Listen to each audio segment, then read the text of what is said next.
Aqueles que estejam vindo ao Café e Política pela primeira vez, sejam bem-vindos. Este é o encontro de debate, de diálogo e principalmente de exercitar a democracia.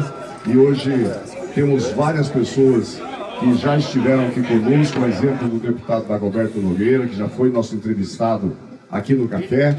E hoje, de uma forma muito especial e brilhante, estamos recebendo o governador do Mato Grosso do Sul.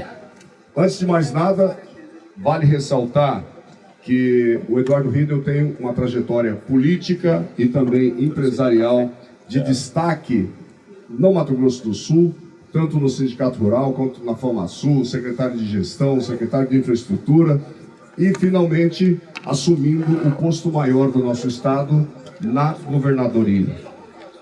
Governador Riedel, é um prazer recebê-lo no Café e Política, seja bem-vindo. Esperamos ter uma manhã aqui de boa conversa, boa prosa e de bons projetos para o nosso Mato Grosso do Sul. Obrigado, bom dia a todos, a todas aqui presentes. Uma alegria a gente poder estar aqui hoje para ter esse bate-papo com vocês, né? Tantas pessoas conhecidas, profissionais da comunicação, da imprensa. Saudar aqui nosso deputado federal, amigo Dagoberto. Vejo aqui muitas pessoas que no dia a dia fazem comunicação também. Luana, pré-candidata aqui presente conosco, amiga antiga. É uma alegria a gente poder, Jonas, sentar de uma maneira muito direta, né, ter essa oportunidade de conversar com vocês, responder, não só responder perguntas, mas poder ter um livre pensar aqui, Canteiro, sobre o Mato Grosso do Sul. Sobre o que aconteceu, o que está acontecendo, perspectiva.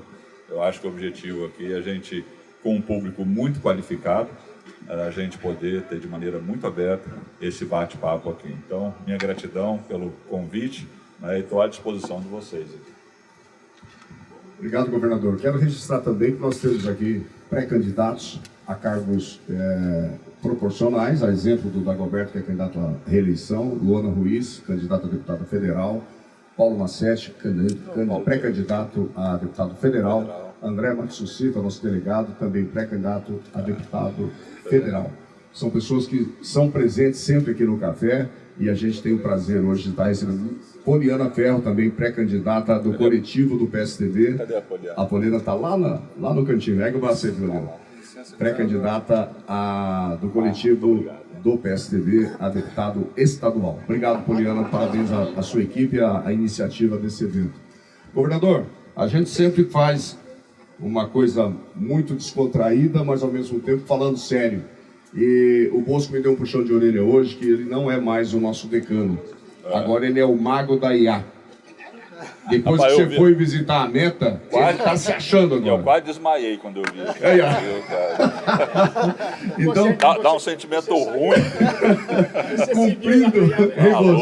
Cumprindo o protocolo, Bosco, vou passar a palavra a você e seu questionamento ao governador, por favor. Governador, eu poderia, naquela IA, você renunciar ao governo. Estou aqui renunciando para ir para a campanha. Mas vamos apurar um pouquinho, né? Mudamos toda a sistemática hoje. Os parceiros aí da imprensa estão fazendo ali a descrição. E a gente ser bem rápido, por ficar alongando muito. Governador, num eventual governo Riedel 2.0, o que o senhor mudaria no seu governo e qual que seria o seu ovo de Colombo, essa novidade de uma nova administração? Maravilha, Bosquinho. Aí, estou falando. O Bosco, como bom jornalista, tem que ter essa pegada, né? O ovo de Colombo, olha a imagem. O Bosco, eu acho que uma característica minha, primeiro, eu falava muito isso na primeira campanha e repito, que não tem bala de prata e nem ovo de Colombo. Eu acredito nisso. Tem trabalho, dedicação, projeto, diretriz muito clara. E governos, por natureza, muitos aqui conhecem, participaram, ele exige muito dos integrantes de governo. A cobrança sempre é muito grande e é natural que seja assim. Você está respondendo pelos interesses e pelas demandas da sociedade como um todo. Então você é o tempo todo demandado por algo ou por uma linha de trabalho. E as pessoas, elas são pressionadas. Quem está em governo sofre pressão.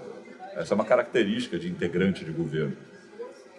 E eu acredito que, ao longo do tempo, se tiver um segundo governo, a gente, sem dúvida nenhuma, sempre está remodelando as nossas diretrizes, porque a sociedade está mais rápida que o governo.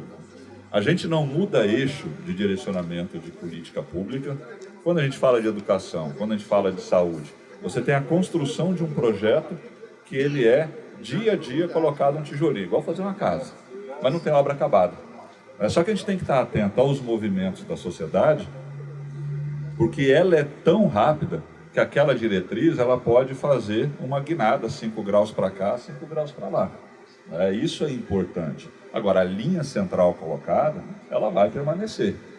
Refrescam-se as pessoas, você discute nova equipe, você traz elementos novos, isso é natural.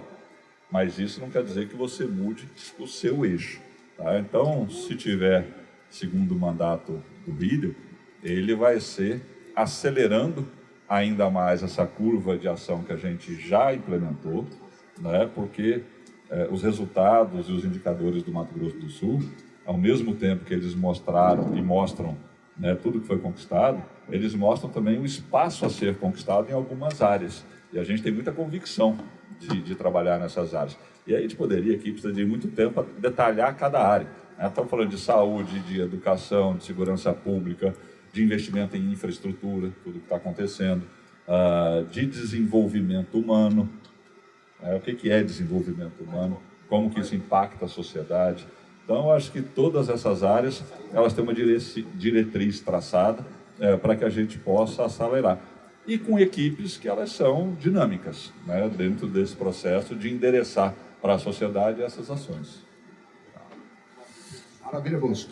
Gostaria de convidar o jornalista Otávio Neto para fazer uma pergunta que eu acredito que seja também a pergunta de muitos dos presentes. Podem inclusive, já ter ouvido alguma resposta, né, Oscar? Mas com certeza agora terá aqui oficialmente o posicionamento do governador. Pode mais? Então diga para nós qual é a pergunta. Governador, tudo bem? Tá bom. Governador, recentemente a gente viu o ministro do Lula vir aqui ao Mato Grosso do Sul e fazer uma série de menções positivas ao seu governo. O senhor vai usar isso no debate? O senhor vai usar isso na campanha como aliado? E eu quero saber também o seguinte, o Reinaldo Azambuja e o Contar, são 2 candidatos, imagino, do senhor. O Wander recentemente animou a saída do senador Nelsinho. O senhor vê alguma possibilidade do Wander ameaçar o Reinaldo Azambuja e o capitão Contar? Rapaz, a vida aqui não é fácil não, né, cara? Os caras falam assim, não, vai lá na padaria bater um papo com a turma, o café, o polícia. Você vai enganar, né? Cara. Vai enganar o freguês. Tá louco. Ainda, Roberto. Vamos lá. Vou começar pela a primeira, a do ministro Dario. Então, vamos lá. Jabuticabalense, é verdade. O pai do ministro, deixa eu te contar uma história aqui, Otávio. O pai do ministro, Dr. Durigan, ele é Dario Durigan. O pai do ministro foi meu professor na Universidade Estadual de São Paulo, no mestrado. Eu tive uma disciplina com ele. Ele é da área de agronomia, eu sou da área de zootecnia, de genética molecular. Ele é um cara espetacular. Foi reitor da Unesp. Então eu vi o ministro em 92, 3, entrei no mestrado. Eu vi o ministro, eu não sei qual a idade dele hoje, mas ele tem 40, eu acho que 40 e pouquinho, ou 30 e muitos, ou 40 e pouquinho. Eu vi o ministro, aquele menino, jogando bola com o pai dele, lá em um clube de professores e alunos de pós-graduação, lá em Jabuticabal. Morei 3 anos lá. E o pai dele realmente é uma pessoa admirável. O pai já não está aqui entre nós, mas baita de um profissional, professor, acadêmico, cientista, né, da agronomia brasileira. O ministro tem uma baita de uma formação. É um cara que tem uma linha de pensamento, e a gente conviveu um pouco, eu como governador, ele como ministro, mas ele apoiou o Mato Grosso do Sul nas nossas demandas. Da mesma maneira que o nosso secretário Flávio César, responsável pelo comitê gestor do IBS, baita de uma responsabilidade e orgulho para o Mato Grosso do Sul, tem ajudado a levar adiante a reforma tributária. E aí não é pensando em governo A ou governo B, é uma responsabilidade com o Brasil. Né? Acho que a manifestação do ministro, ela foi explícita, é pública, é clara, né? E sem dúvida nenhuma ela pode ser usada, né, como uma mensagem, ao longo desse processo. As pessoas que dizem o contrário dele, vão se explicar ou mostrar os números. Ele colocou claramente o que ele pensa. Como a gente tem outros depoimentos de muitas pessoas sobre o Mato Grosso do Sul. Porque os números não são nossos, as estatísticas não são nossas. Os números são dos órgãos oficiais, nacionais, internacionais, estão colocados.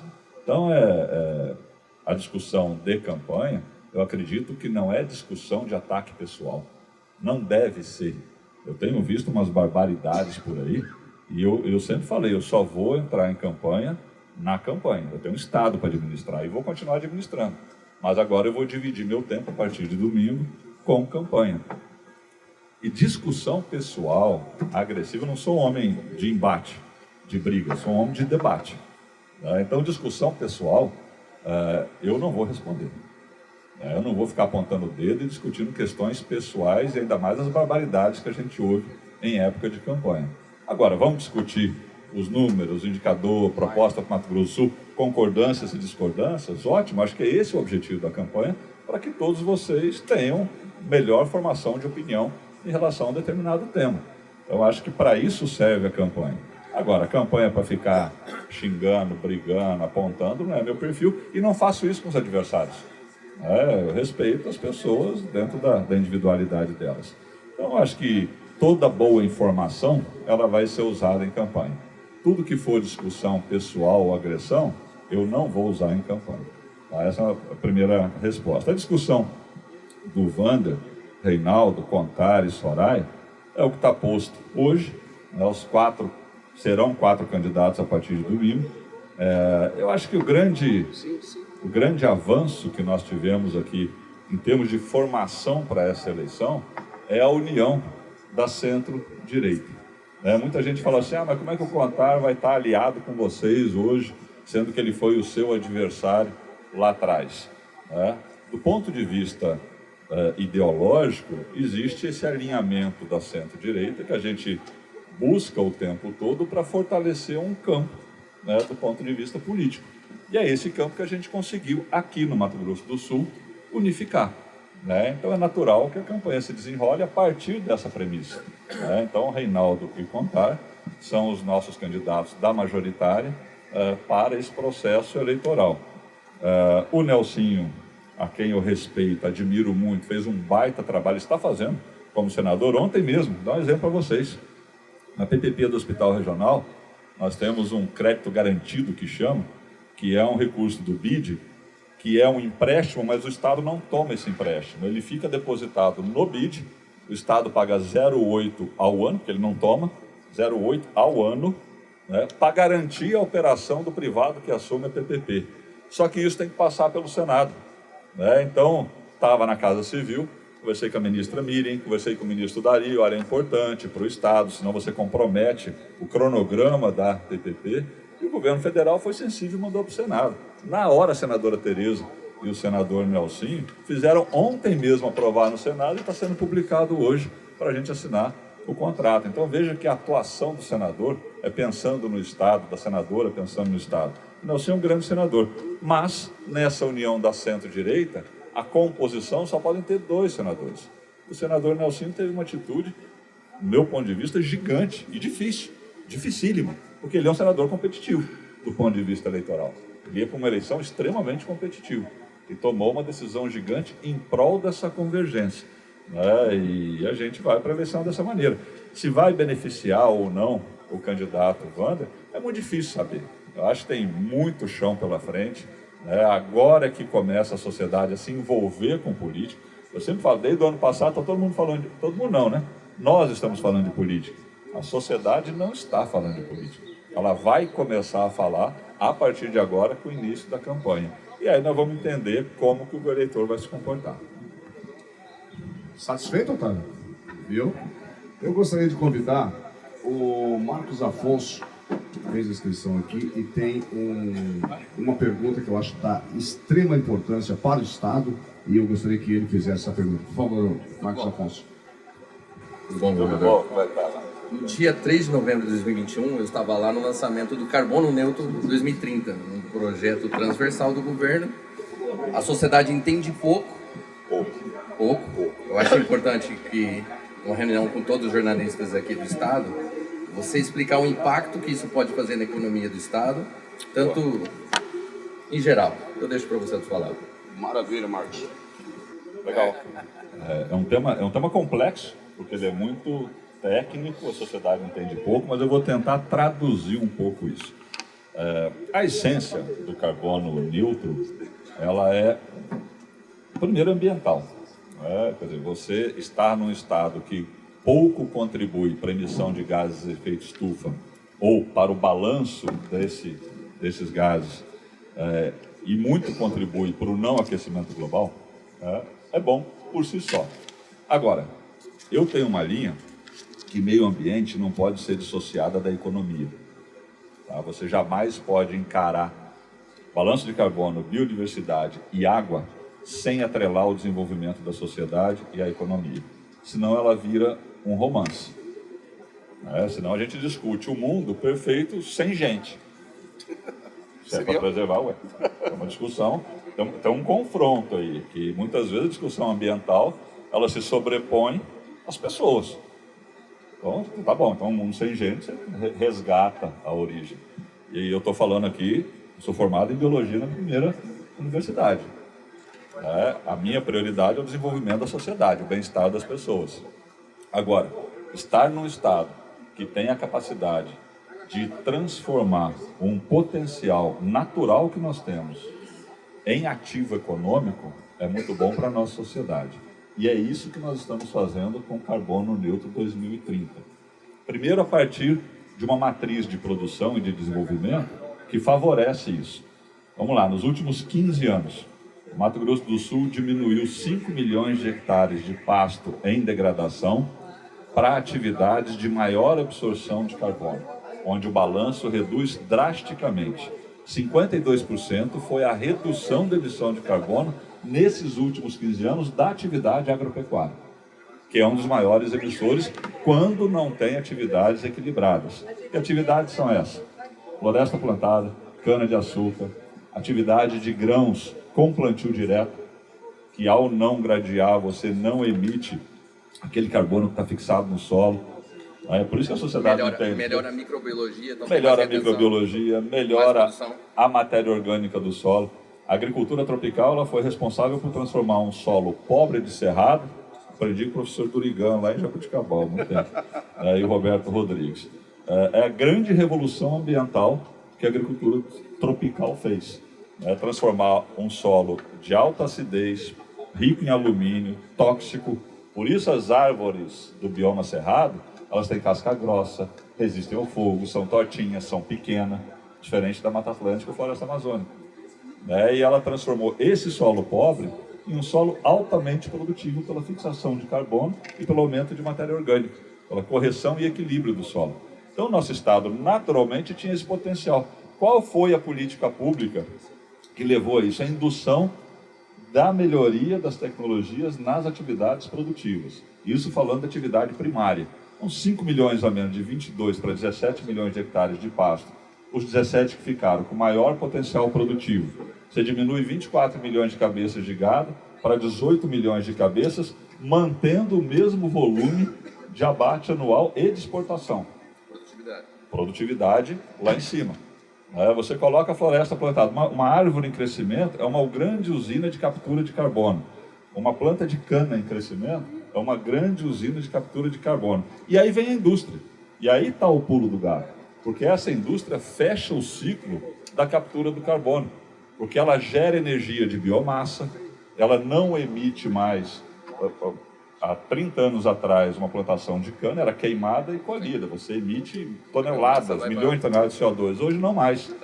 Máquina processa, aquela biomassa, ela gera energia e fica ali no ciclo fechado. A mesma coisa de floresta plantada. Então essa transformação está nos levando, por isso que é difícil entender, porque é técnico, é complexo, mas ela está nos levando a 2030 ser carbono neutro, e aí outro pulo do gato. É transformar isso, e por isso nós criamos há 4 meses atrás MS Ativos Ambientais, uma empresa pública, a partir da MS Mineral. Ela não foi criada, ela foi transformada para poder ir no mercado internacional e vender esse ativo. E esse recurso ser usado para o desenvolvimento da própria discussão ambiental e da população mais carente. Trazer a que vive em população torno com essa disso. verba que pode ser captada a nível internacional. 80 milhões de dólares é o primeiro edital que nós vamos lançar internacional. Aí vai participar empresas da Suíça, americana e tudo mais. Ah, mas com o quê? Carbono. Carbono jurisdicional. Carbono jurisdicional. Nós estamos vendendo isso do Mato Grosso do Sul. Por isso que eu digo que não é só uma questão ambiental. Ela tem que ter atrelado uma discussão econômica perto dela e traduzir esse econômico para a nossa sociedade. Esse é o roteiro principal. Claro que, atrás disso, muita discussão técnica, métrica, mensuração. Tem um time grande trabalhando nesse projeto, que nos próximos meses aí está no mercado. Esse ano ainda acontece o chamamento. Obrigado. Bom, obrigado. Maravilha, governador. O Oscar, eu esqueci de dizer que o Oscar disse que essa reunião aqui, governador, chama-se Tertúlia lá na Espanha. É um grupo de pessoas que se reúnem para um determinado fim e para um determinado propósito ou assunto, né, Oscar? Então, nossa tertúlia hoje... Qual é o nome? Tertúlia. Tertúlia. Então, nossa tertúlia hoje chegou no ponto máximo, né? Chegamos no ápice. Obrigado. Eu gostaria de convidar o poeta Ataíde Neri que faça a sua pergunta, seja bem objetivo, por favor, Ataíde. E a gente poder dar andamento. Por favor. Bem rápido. Não, tranquilo. A única coisa que eu gostaria de perguntar ao governador é que ele participou desde o início do governo do Reinaldo e sem dúvida que nós vivemos uma das crises institucionais mais terríveis do ponto de vista do impeachment da Dilma, veio a questão do Temer e o processo de reorganização do Estado na questão da gestão de projetos, de contratos, inaugurou uma forma de olhar a administração. Né? E hoje a gente vê que tinha muito essa questão também da polarização, a relação com as instituições federais, né? E a gente tem caminhado aí visto, né, uma questão da Polícia Federal, Polícia Rodoviária Federal, IBAMA, DENIT, o pessoal muito sintonizado com esse processo de construção desse rumo agora do Estado que faz 50 anos ano que vem e os próximos 50 anos. Eu quero saber, nessa interface desse movimento que teve aí no Estado, como que o senhor vê esses dois parâmetros, né? Essas duas construções que estão com tanta dificuldade com esse princípio que foi carregado, que é a questão do desenvolvimento econômico, sustentabilidade e direito social, né? Sem deixar ninguém para trás. Então, como que o senhor vê essas duas faces? Obrigado, Taíde. Você lembrou uma coisa e está trabalhando nisso, né? Ano que vem, Mato Grosso do Sul faz 50 anos. Né? E muitos aqui conhecem bem a nossa história. E é muito bacana de ver, né, como que nesses 50 anos nós construímos algumas fortalezas que elas são referência para os próximos, vamos dizer assim, a nossa história, a nossa cultura, a nossa arte, o nosso pensamento. E nos últimos anos, desses 50 que nós somos Estado, talvez nos últimos anos, né, essa curva de crescimento, ela ascendeu muito. E você colocou aqui um tripé, que é o tripé essencial da sustentabilidade, né? Ambiental, econômico e social. E não tem como dissociar uma coisa da outra. As pessoas, às vezes, querem discutir o social sem discutir o econômico. É igual discutir o ambiental sem discutir o econômico. Não tem como dissociar. Você tem uma base e um direcionamento para esse Estado de crescimento. Eu tenho olhado algumas discussões, né, que são colocadas como críticas em relação ao governo desse crescimento. Ora, não há sustentabilidade no social sem crescimento e sem educação. Não há. Por que o Brasil está tendo dificuldade de avançar? Porque 347 bilhões do seu orçamento em programas sociais não calibrados não dão sustentabilidade para o orçamento brasileiro.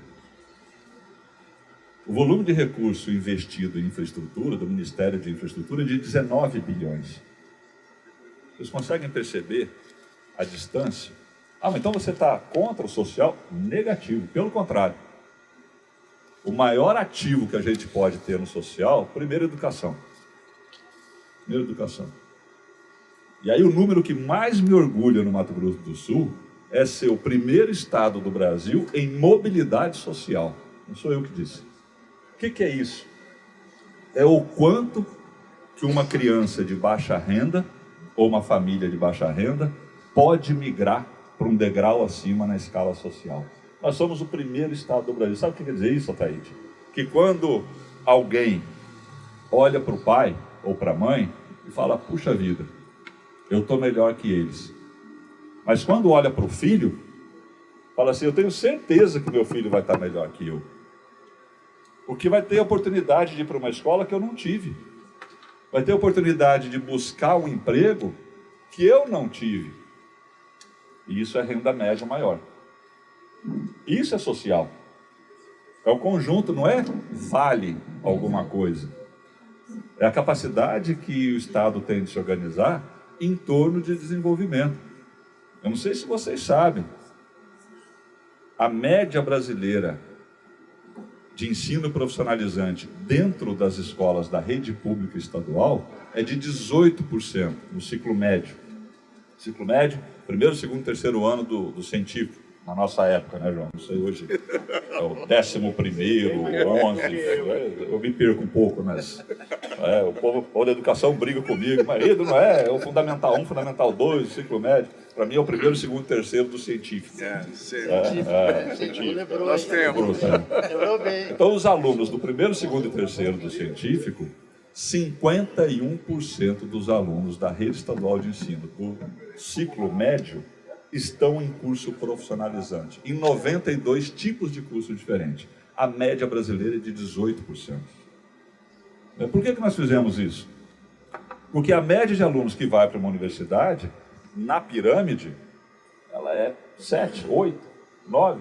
E o restante desses alunos, e os outros 90? A média de trabalhadores formais do Estado com ensino superior é de 22%. Uma das maiores do Brasil. Ao massificar o ensino técnico profissionalizante dentro da escola e ao ter o ciclo de crescimento pedindo, pelo amor de Deus, a gente precisa de gente para trabalhar, precisa de gente qualificada. Qual é o empresário aqui que não tem necessidade de gente para trabalhar aqui no Mato Grosso do Sul com 3,6 de desemprego? Só que essa gente, ela tem que estar qualificada. E isso é renda média. Por isso que o Mato Grosso do Sul é o 5º estado com maior renda média do Brasil. Está beirando os R$4.000 por trabalhador. E o que é PIB? Investimento público, mais investimento privado, mais saldo de balança comercial do Estado, mais renda média do trabalhador. Por isso que nós estamos crescendo 5%, 6%, 7%. Porque a gente fez o dever de casa na premissa fiscal, que é básica, para poder promover ciclo de investimento. Nós investimos 15% da nossa receita corrente líquida. Ontem saiu o relatório da Receita. Mantendo o equilíbrio fiscal, somos B+, na classificação do Tesouro Nacional. Ao fazer isso, e 15%, a média nacional é de 2% a 3%. Ao investir 15% da nossa receita corrente líquida, a gente faz estrada, a gente faz saneamento, a gente atrai o capital privado, dá contrapartida, vai ali. subindo ali perto da Cafezais, num residencial chamado Manuel de Barros, você que é poeta, Manuel de Barros, 164 unidades. Um residencial, projeto alemão, vencedor mundial desse projeto, é a única ação desse projeto no Brasil. Curitiba e Pernambuco pegaram o projeto, não conseguiram evoluir porque a contrapartida é alta. O Estado põe R$80 mil em cada unidade habitacional dessa de 60 metros quadrados, num conceito sustentável de energia, placa solar, de água, captação de chuva, e de lojas na frente, que faz com que a população de baixa renda que lá estará não precise pagar o condomínio, porque vai locar 20 lojas na frente, de cara para Cafezais, num bairro que cresce população de maneira absurda. É projeto sustentável, não é? Mas quem que tem que pagar a contrapartida de 80 mil? Estado. E tem que ter capacidade de pagamento. Então você não desatrela crescimento econômico, de social e de sustentabilidade. Às vezes eu fico vendo essas discussões, não, porque isso, porque aquilo, incentivo fiscal, balela. Outra discussão que é balela. Você atraiu uma empresa que não paga imposto, diminuindo a carga tributária dela, para ela vir, é bom ou é ruim? O que ela gerou? Emprego, renda, PIB, oportunidade de atrair gente para cá. Ah, não, mas ela está deixando de pagar não sei quantos bilhões, não sei de onde tira esses números. 50, 100 bilhões, fala o número com a facilidade, não sei de onde que tira. Essa empresa está pagando imposto hoje? Ela está aqui? Não, não está. Então está pagando o quê? Não está pagando imposto. Aí você dá 20%, 30%, 40% para ela se instalar.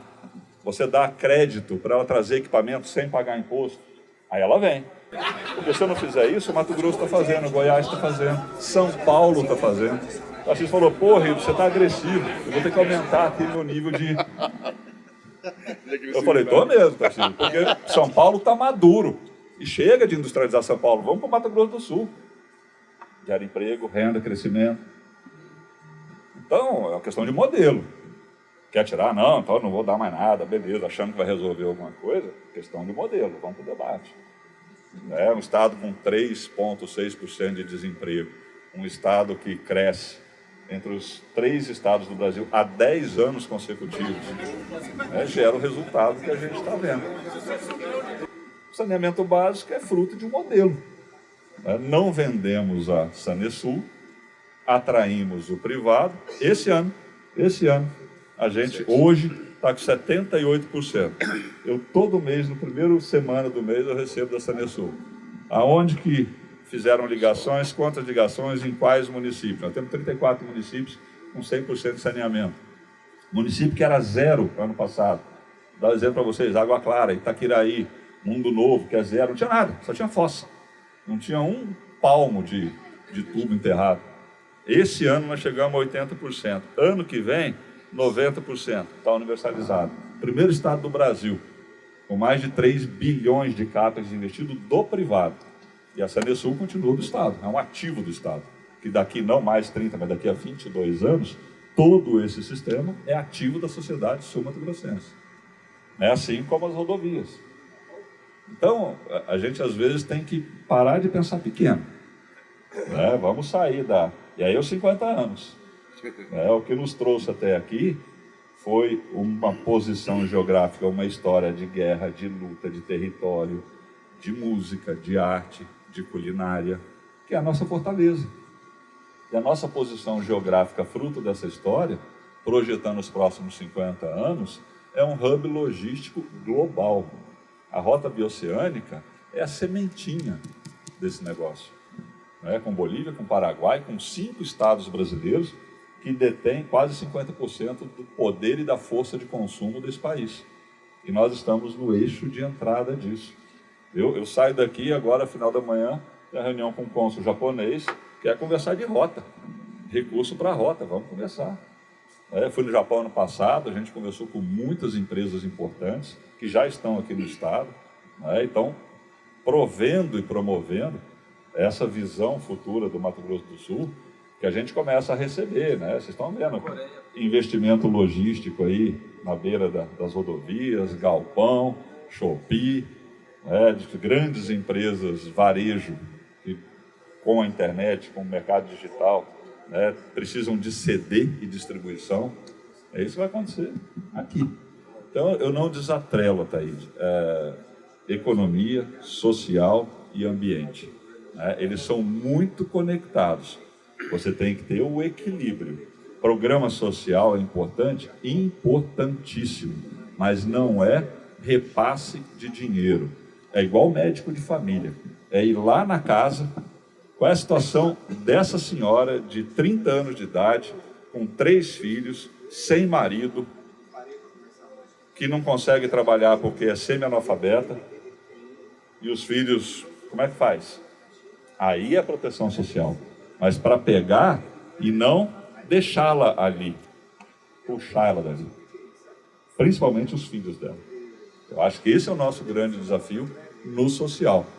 Tanto é que nós saímos de 2,4 da população em pobreza extrema para 1,6. E o meu objetivo, e aí não é o ovo de Colombo, viu, Bolso, na sua pergunta, mas é um objetivo quase que pessoal, determinado, de eliminar a pobreza extrema desse estado. Porque um estado que cresce 5%, 6% ao ano, não podemos ter isso. Então, essa é uma responsabilidade social do Mato Grosso do Sul, assim como alguns bolsões que a gente tem que ter à mão do Estado, e sempre foi tabu. Comunidades indígenas. Está aqui Luana e Roseli, que conhecem profundamente esse assunto. Comunidades indígenas. Bom, o Estado nunca entrou, é federal, é política federal, aqui não participa, só tem discussão fundiária. Não. São 120 mil pessoas sul-mato-grossenses, com uma história riquíssima, responsável por parte da nossa formação cultural, e que nós vamos entrar nessas comunidades, estamos entrando, com centros culturais, com urbanização, com educação, com saúde, com promoção de desenvolvimento. Mas tem que deixar isolado, não pode. Não, preservando as características. Mas são cidadãos e querem isso. Cada etnia tem um modo, uma maneira de ver essa inclusão. Nós vamos respeitar isso. Por isso as pessoas adequadas para lidarem com isso. Agora, boa parte dos conflitos é a ausência disso. Ausência de perspectiva. E um outro viés de enxergar como que isso deve ocorrer em termos de desenvolvimento. Vamos ser politicamente corretos. Vamos chamar aqui a Juliana Bentes para fazer uma pergunta. Presença feminina. Juliana vai fazer uma pergunta sobre as mulheres e sobre empoderamento. Por favor, Juliana, seja bem objetiva. Bom dia. Eu faço parte do empreendedorismo de mulheres aqui no município de Mato Grosso do Sul. E a economia feminina hoje é a que mais gera renda. Nós falamos muito do agro, falamos muito da potencialidade de Dourados, Três Lagoas, Inocência. Gostaria de saber qual que é a proposta que o senhor tem relacionada ao pequeno, ao micro, principalmente as mulheres, que faz a maior renda aqui no nosso estado. Obrigada. Muito bom, Empreendedorismo feminino. É isso aí. Muito bem. Quando você tem uma política macro de desenvolvimento, que são chamadas âncoras, né? A esteira da economia, e aí você falou a palavra-chave para mim aqui, empreendedorismo. Essa rede, ela acaba promovendo oportunidades que o espírito empreendedor é que vai abraçar essa oportunidade. Eu fui ontem, exatamente o que você falou, eu fui ontem Moreninha 4, anteontem. Ontem eu fui no Nova Lima cedinho. Eu de manhã eu tenho andado algumas obras aqui em Campo Grande que a gente está promovendo. Moreninha 4. Começa daqui a 15 dias a ligação para Guaicurus, para Rita Vieira. E no Moreninha 4 nós estamos terminando agora em outubro a pavimentação integral. 1 e 2 já foi, falta um pedacinho da 3 que termina esse mês e 4 termina mês que, acho que outubro, novembro. E aí eu estava na casa de um senhor, o senhor Paulo, casa simples, tomar um café com ele, conversando. Aí ele falou assim para mim: governador, olha ali na frente. Aí tinha uma porta roxa, atende-se uma mulher solteira, ela abriu o estabelecimento dela ali Por causa de quê? Asfalto. Asfalto. Ela falou, governador, eu não preciso sair daqui. E lá, não sei aonde, que ela tinha uma lojinha, fiz aqui em casa, porque está difícil pagar aluguel, né, porque agora tem pavimento. Então, de novo, não existe ação isolada para promover cidadania e empreendedorismo. O que a gente tem que fazer é equilibrar sempre, e a gente vai ver isso acontecer na reforma tributária, que vai ser o grande desafio nosso, equilibrar todo o processo tributário para os pequenos, né, que a gente fala muito também no incentivo fiscal, como se fosse para grande. A maioria dos incentivos fiscais são para os pequenos. Cesta básica, bar e restaurante, todos eles, pequenos produtores. As pessoas ficam vinculadas à grande indústria de celulose na compra do equipamento. Não. A carga tributária do Mato Grosso do Sul é das menores do país e muito direcionada aos pequenos. É que as pessoas nem sabem, porque elas estão no módulo e estão recolhendo aquilo que é legal. Mas a gente, ao promover esse tipo de ação, né, você dá a condição para aquilo que está dentro de cada um. E a outra linha é a da formação. Quando esses alunos e alunas participam no ciclo médio de uma formação profissionalizante, o que nós estamos fazendo? Preparando para ser absorvido pelo mercado ou para empreender. E essa é a linguagem que está dentro das escolas. Essa é a linguagem que a gente precisa fomentar em relação à nossa juventude, né? E no mais, é o ambiente de negócio positivo para esse crescimento. Porque não vai ter uma ação isolada para um público específico que atenda essa demanda. Você, como empreendedora, você quer ver uma condição e um ambiente de mercado, de venda, de crescimento, de desenvolvimento. É o que você vai fazer com o seu esforço, não é o Estado que vai fazer. O que o Estado tem que prover é a condição, é o ambiente. Eu acredito muito nisso. Tá? E às vezes fala, mas você não tem uma proposta específica? Tem várias nesse conjunto. É a soma delas que faz a força do empreendedorismo individual. Tanto é que a maioria das empresas do Estado, a maioria da nossa economia, dos geradores de emprego. As pessoas ficam falando da grande... ali em Inocência tem 8, 9 mil habitantes, 8.800 e poucos habitantes. Né? Hoje lá em Inocência tem 12 mil trabalhadores e a empresa de celulose vai ter na sua maturidade 4 mil trabalhadores. Mas qual vai ser a força econômica de Inocência? A empresa? Não. Lá dentro da cidade, a venda da roupa, o serviço, o hotel, a marmita, o borracheiro, a logística, o transporte, disponível para quem tem formação empreendedora, para quem já entrou em contato, para quem já acendeu a chama, que é feito lá na escola, no ciclo médio. Esse é o conjunto da obra. Maravilha. Quero pedir a pergunta da Sara, do jornal do JB1, também. Café com política, Tadala, café, né? o Tadala não veio atender o governador, viu, Ludinei? Já vamos dar uma suspensão dele. Eu fiquei assustado com esse negócio de Tadala. Não, mas ele é o próprio Tadala. Sara, por favor. Bom dia.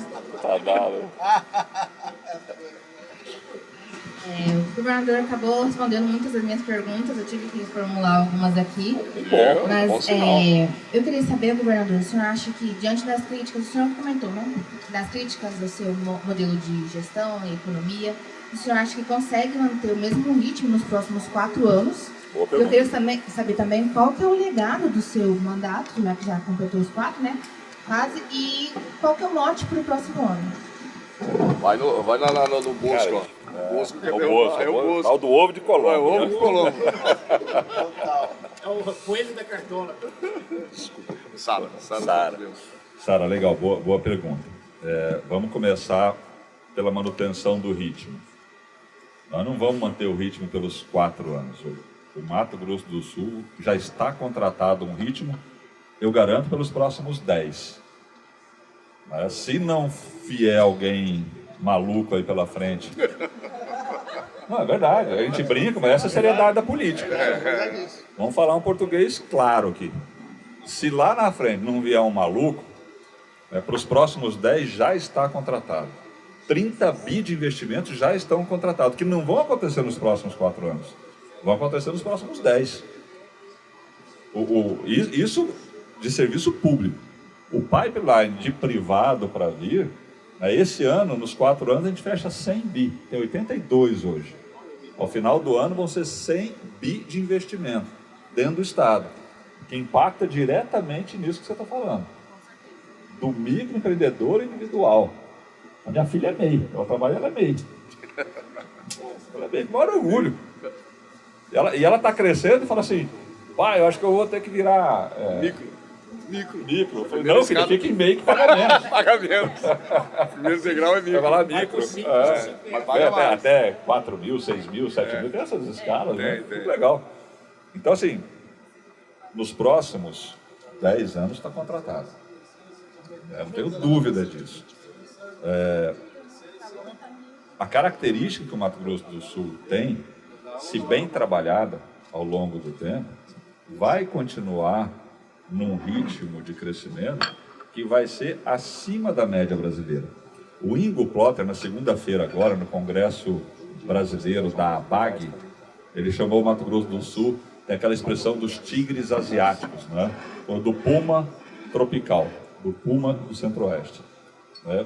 Porque não tem como a gente não entregar esse ritmo de crescimento se nós não formos irresponsáveis. O grande desafio e a pergunta que tem que ser feita é o que nós vamos fazer com esse crescimento. Como nós vamos distribuir melhor a renda desse crescimento? Como nós vamos aproveitar ele em prol dos menos favorecidos? E aí, para mim, a resposta é educação, educação e educação. Quem fez isso foi Noruega, Dinamarca, o maior fundo soberano do planeta é da Noruega, vindo do petróleo, que não gastaram com custeio. Educação, educação, educação. Então, dando sustentabilidade no longo prazo, que é o que o Mato Grosso do Sul tem que fazer. Criar uma rede poderosa de formação de pessoas, de empreendedores. Por que nós estamos com língua inglesa nas escolas estaduais? Era um tabu, né? Não tem que falar português. A gente fala português, já fala.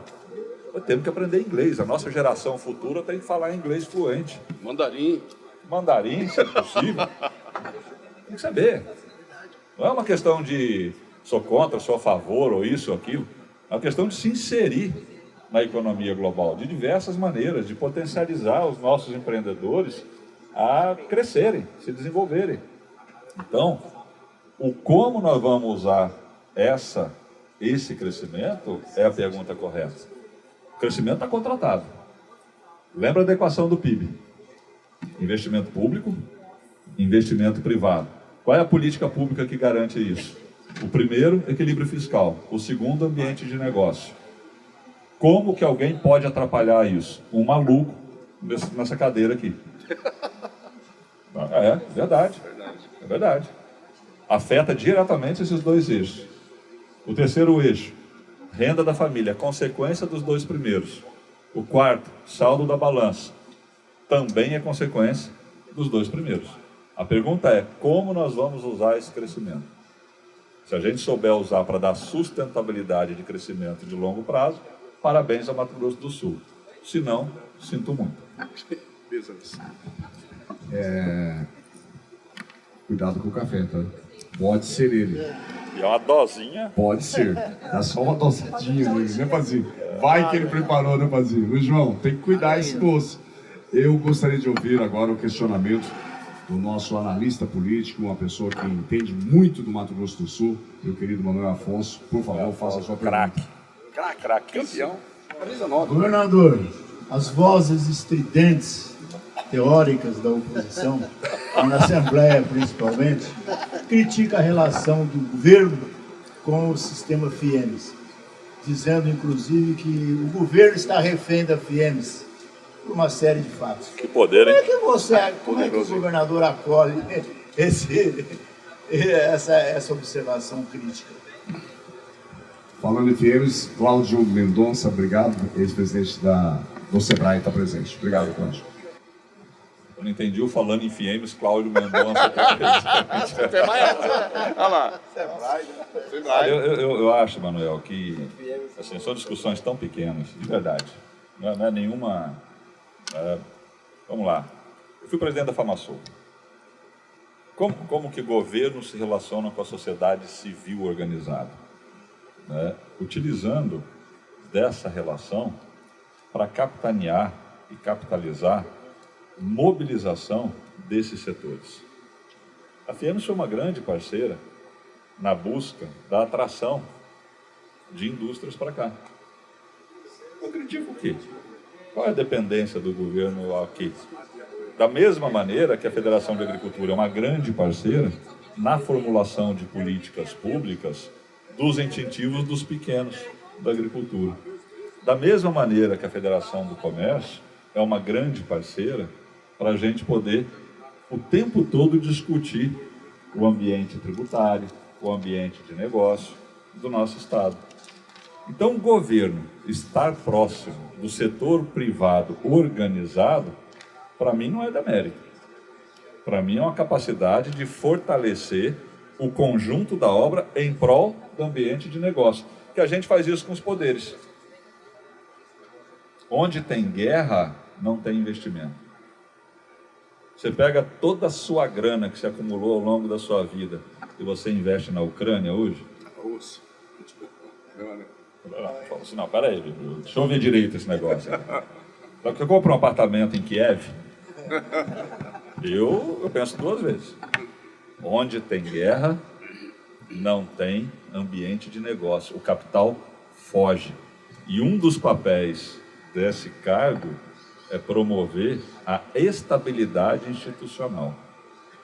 Às vezes você engole sapo, às vezes você dá um passinho atrás, em prol de um ambiente favorável. Então, os ruídos estridentes que vêm da Assembleia são ruídos de quem não tem o que dizer. E ficam discutindo coisas. Eu respeito, ouço e não concordo. Vou continuar me relacionando com a sociedade civil organizada de maneira transparente, saudável, aberta. É uma das críticas da Assembleia. Você fez um convênio com a Federação de Indústria. Fizemos. Fez com a FamaSul, fez com a FEComércio. Eu não faço com a MST, como já teve convênio no passado. Organizações desse tipo. Esse eu não faço. Porque promove outro tipo de ambiente. Esse não é o ambiente que eu quero. E aí é uma questão de modelo. Aí a decisão é com a sociedade. Aliás, falando em Fiemes e Sistema S, aqui tem vários representantes, governador, do terceiro setor. Rotary, Lions, Clube de Mães, Associação, a Academia de Letras, a maçonaria, as igrejas. São segmentos importantes que o governador acaba de se referir e eu vejo que isso é muito saudável. O governo precisa ter essa visão sobre o terceiro setor que tanto necessita da mão do governo e o poder do governo. Eu gostaria de convidar a Ana Gomes, ela é do portal Mídia Max. Ana, por gentileza, dirija a sua pergunta ao governador brevemente. Bem, bom dia a todos. Sobre a Costa Leste, né? Bolsão, por favor. Bolsão, Sul Mato Grossense, não é Costa Leste. Pera aí, Tchauzinho, deixa eu falar. Isso é uma discussão, né, Tchauzinho? O Abracel chegando, né? O FN3, a retomada da FN3. Eu sei que o senhor está investido em logística, nas estradas, mas uma das reclamações lá é o aeroporto, né? Tem previsão da retomada dos voos comerciais? Três Lagoas. De Três Lagoas. Isso. Obrigado, Ana. Obrigada. Boa. Uma boa pergunta. Os aeroportos aqui, Campo Grande, Ponta Porã e Corumbá, foram concessionados para a ENA. Vocês viram acontecer aí nos últimos um ano, 630 milhões de investimento nesses 3 aeroportos. Né? Ponta Porã é um novo aeroporto, Campo Grande é um novo aeroporto, ainda em obra, tem que tirar aquela parte de combustível ali da frente ainda. Né? Corumbá está terminando a obra agora, entrega em outubro. Ontem eu estive em Dourados, e entrando na sua pergunta, Dourados, Três Lagoas e Bonito são os 3 próximos. a serem concessionados dentro, e aí nós estamos pegando carona, literalmente, num programa do governo federal que pega aeroportos de menor potencial de concessão e insere dentro de uma relicitação de um grande. Então nós estamos aqui com Inframérica e AENA olhando esses 3 aeroportos, em novembro abre o chamamento. Tá? E por que eu estou falando isso? Porque essa prática, a consequência dela é o investimento e a retomada dos voos. Nós já estamos no limite, de novo, incentivo fiscal. Nós estamos no limite do incentivo para as empresas de aviação, para elas aumentarem o número de voos aqui no estado, nesses aeroportos. Lá em Dourados eu vi uma coisa interessante. Fica pronto em abril o receptivo do aeroporto. Lindíssimo. É um espetáculo. Vai ser um dos melhores aeroportos de pequeno porte do país. Uma pista de quase 2.000 metros, foi feita pelo Exército há 4 anos atrás, um receptivo novo. E hoje, sem receptivo, tem um voo diário, Guarulhos, Dourados. Só que o detalhe importante, ele sai lá às 7h45 da manhã, chega aqui 9h, sai 10 horas da manhã, volta para Guarulhos. Esse voo, ele está com 94% de ocupação média, já desde o início do ano. A TAM, é um avião grande da TAM, então eles já estão discutindo o segundo voo. Eu estou em tratativa com outras companhias para poder estimular Corumbá, a Azul não parar Corumbá, é fundamental não parar, e ampliar voos aqui para Campo Grande e própria Dourados. Eu acredito que esses 3 aeroportos, sendo concessionados em novembro, terminando o receptivo de Dourados, 3 Lagoas vai voltar a ter voo comercial. É uma questão de organizar essas companhias e a gente, Estado, junto com as concessões, promover a evolução dessa grade de voo para todo o Estado. Bonito vai ter a reestruturação do receptivo, Dourados receptivo novo, 3 Lagoas precisa de intervenção na pista. Então são algumas ações que vão acontecer que, junto com a concessão, certamente vai ampliar essa grade de voo. Eu não vi. Dani, você está aqui, Dani? Por favor, venha para cá. A Dani Daniele é do portal Jornal O Estado MS, por favor, Dani. Parece que sua pergunta já foi contemplada, mas você deve ter já reformulado, porque eu vi aqui na pauta que você já tinha essa questão. Por favor. Bom dia a todos. Governador, Mato Grosso do Sul depende muito do agronegócio, das exportações. Então, sobre as tarifas dos Estados Unidos, eu gostaria de saber, na sua opinião, quem errou mais na condução da crise?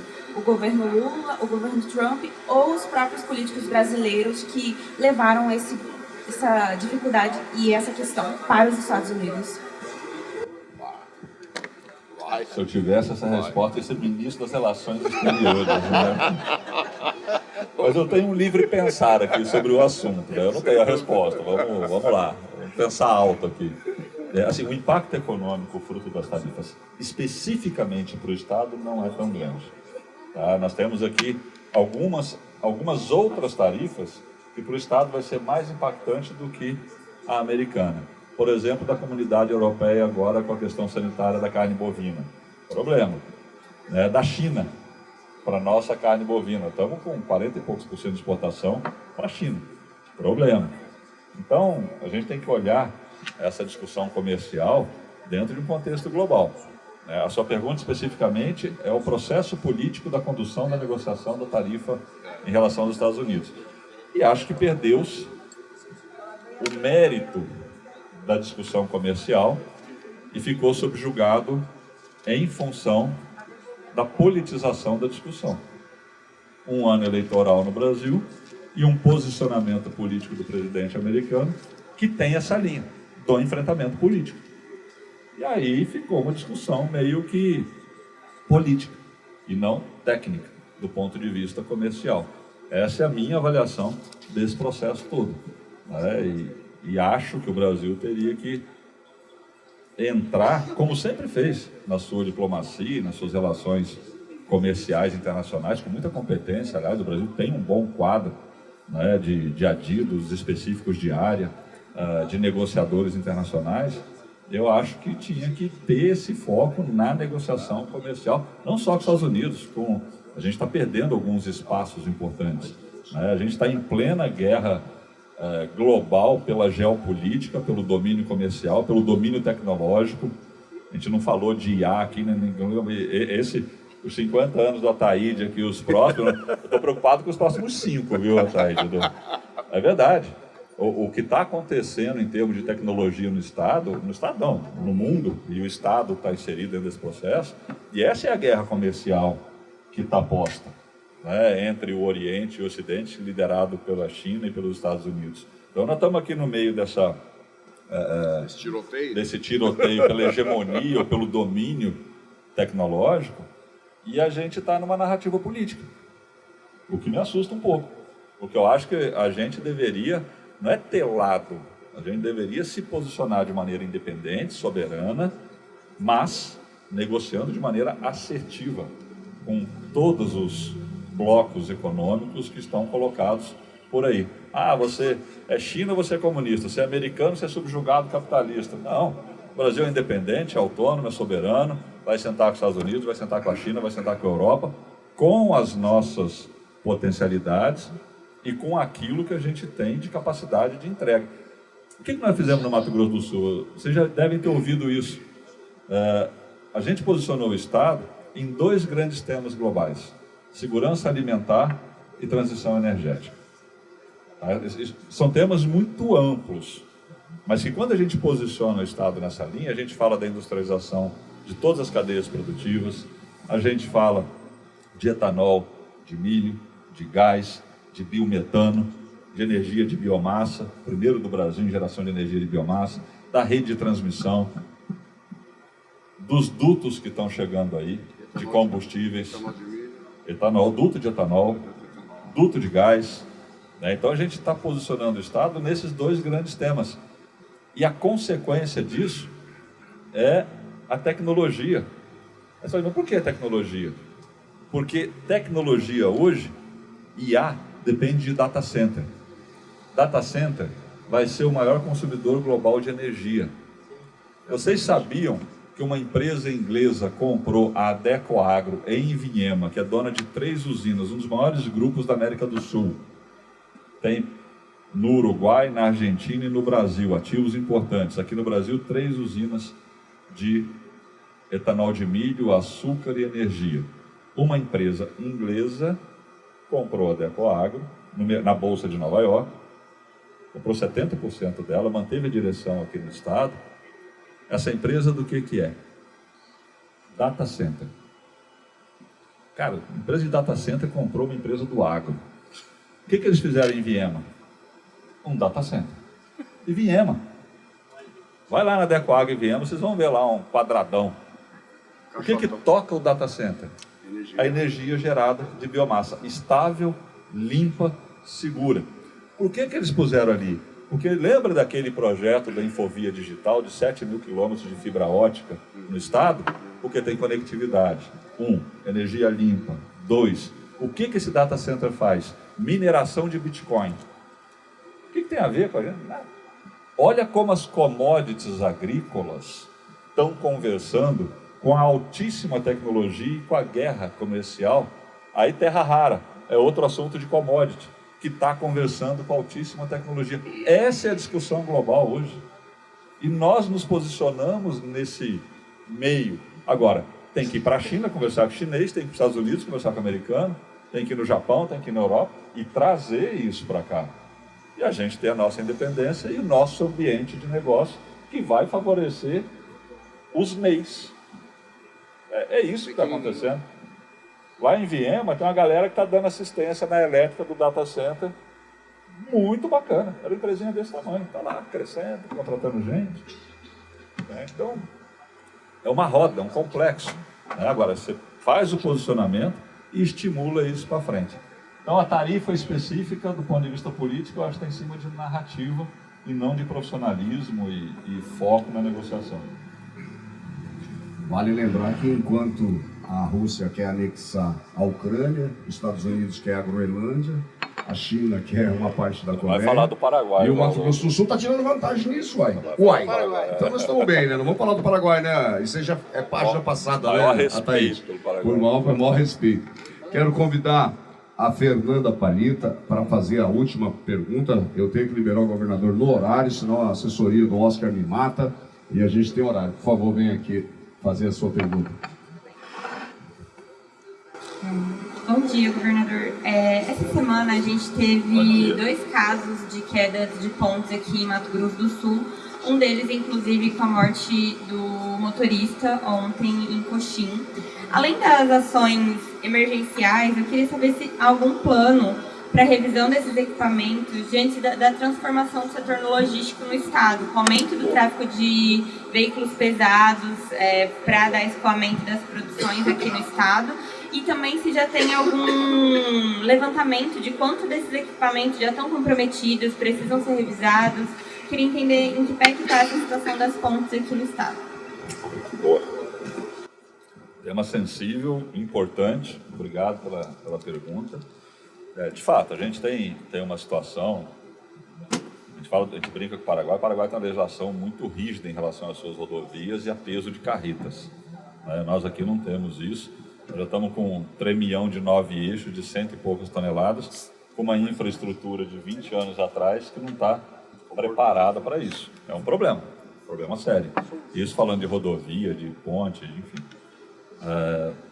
Esse caso específico, Fernando, e já está diagnosticado isso, foram 7 pontes construídas pela mesma empresa, GEL alguma coisa, e 3 já caíram, dessa mesma empresa, da mesma época. Tá?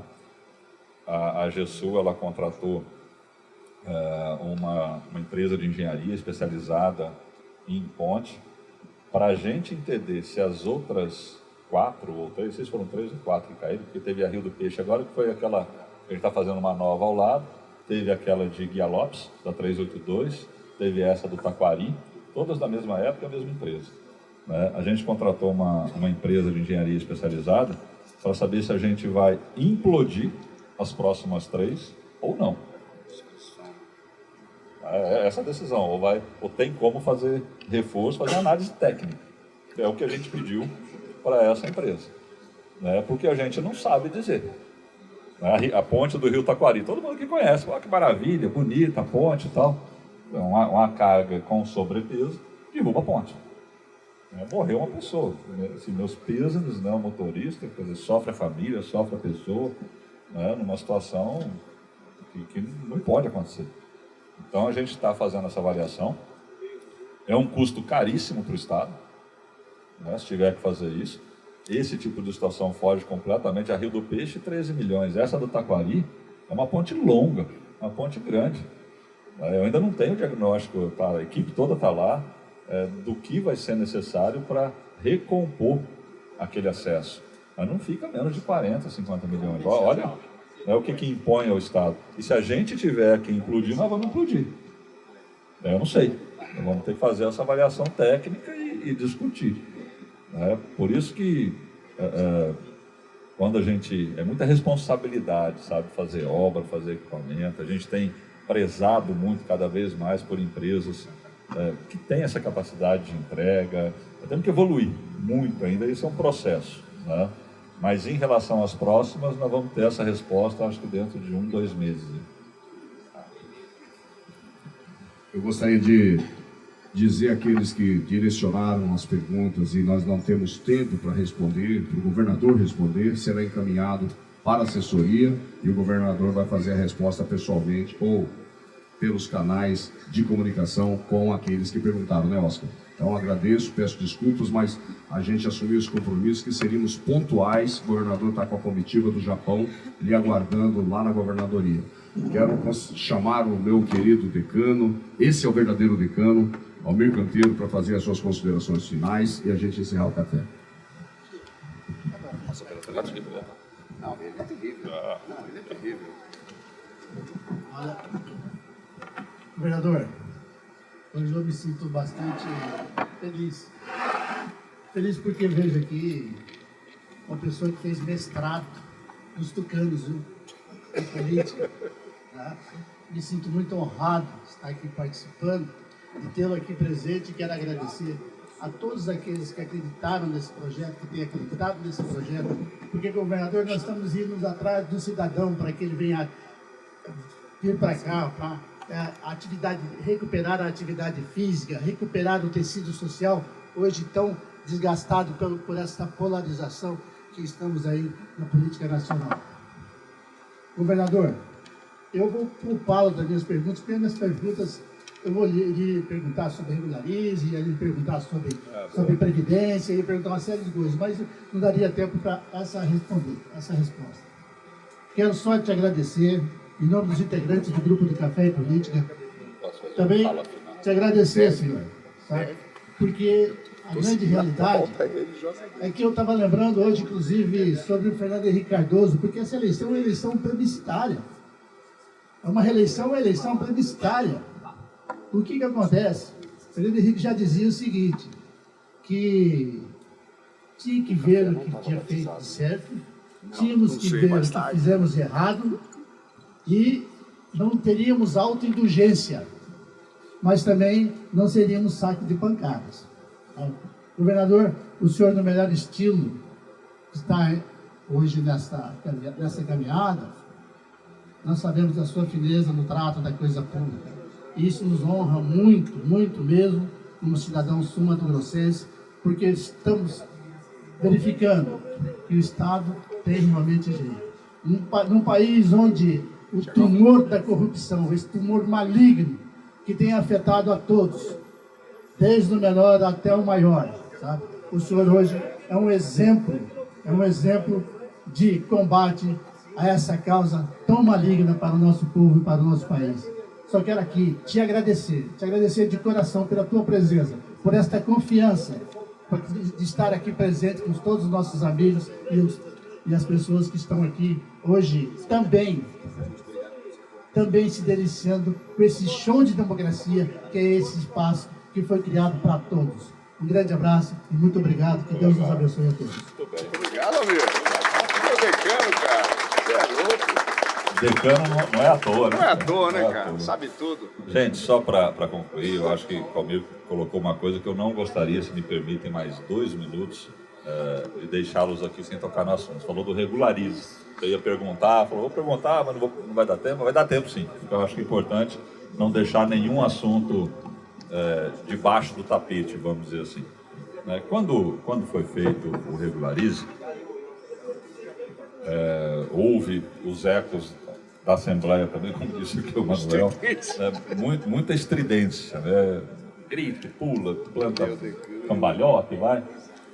O regularize, gente, é uma pequena amostra, e eu tomei a decisão pessoal de compartilhar com os empresários, principalmente os pequenos, da pequena amostra do que está por vir na reforma tributária. Não teve nenhum caráter de cobrança e nem terá.